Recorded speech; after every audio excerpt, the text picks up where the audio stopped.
बिस्मिल्लाहिर्रहमानिर्रहीम। अस्सलाम वालेकुम वरहमतुल्लाहि वबरकातुहू। मैं हूँ मुताहिर शाह और आप देख रहे हैं मुताहिर इस्लामिक ऑफिशियल। तो दोस्तों, उम्मीद करता हूँ आप तमाम हजरात खैर वाफियत में होंगे। अल्लाह जल्ल शानुहु हम सबको दुनिया और आखिरत की खुशी नसीब फरमाए, आमीन।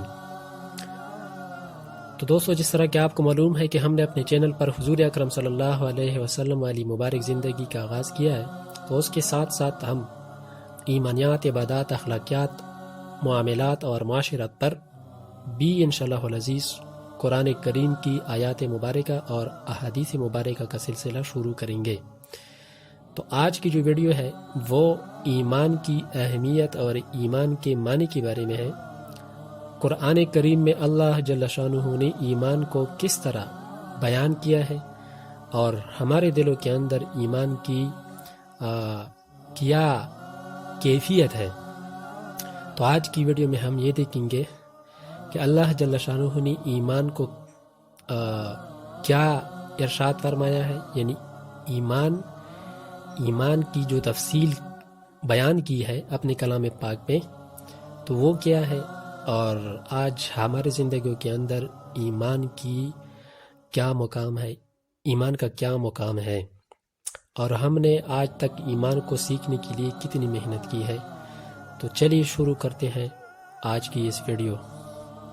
ईमान लुगत में किसी की बात को किसी के एतिमाद पर यकीनी तौर पर मान लेने का नाम है और दीन की असतला में खबर रसूल सल्लल्लाहु अलैहि वसल्लम को बगैर मुशाहदे के महज रसूल सल्लल्लाहु अलैहि वसल्लम के एतिमाद पर यकीनी तौर से मान लेने का नाम ईमान है। ईमान की हकीकत कुरान करीम में और कुरानी आयत अल्लाह ताला ने रसूल सल्लल्लाहु अलैहि वसल्लम से इरशाद फरमाया, और हमने अब से पहले पैगंबर नहीं भेजा जिसके पास हमने ये वही न भेजी हो कि मेरे सिवा कोई मबूद नहीं, इसलिए मेरी ही इबादत करो। सूरह नबिया।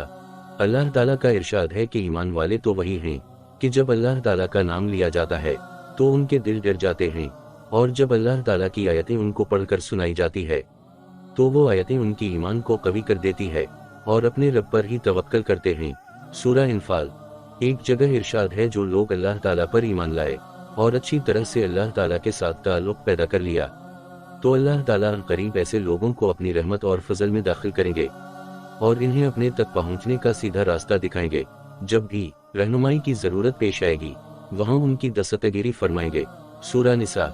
एक और जगह अल्लाह ताला का इरशाद है, बेशक हम अपने रसूलों और ईमान वालों की दुनिया की जिंदगी में भी मदद करते हैं और क़यामत के दिन भी मदद करेंगे, जिस दिन लिखने वाले फरिश्ते गवाही देने खड़े होंगे।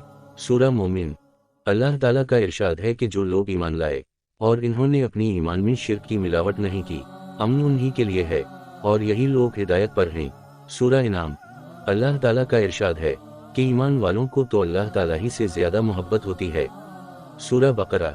अल्लाह ताला ने रसूल सल्लल्लाहु अलैहि वसल्लम से इरशाद फरमाया, अब फरमा दीजिए कि बेशक मेरी नमाज और मेरी हर इबादत, मेरा जीना और मेरा मरना सब कुछ अल्लाह ताला के लिए है, जो सारे जहान के पालने वाले हैं।